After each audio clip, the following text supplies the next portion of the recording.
Hi everyone, in today's I'm going to explain to you how to add non-Steam games to Steam.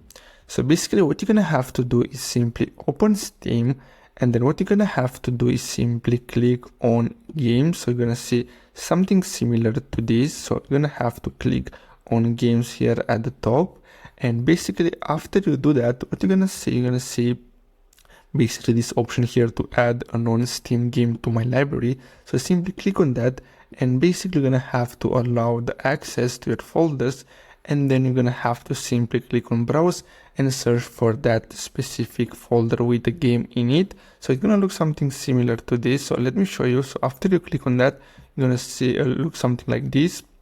So if you're using Mac OS, it's gonna be harder, but if you're using a Windows computer, it's gonna be easier for you. So you're gonna have to simply select and then simply click on add selected programs, and basically that's all you have to do. So I really hope you found this video helpful. Don't forget to like and subscribe, and I'll see you in the next video. Thanks for watching.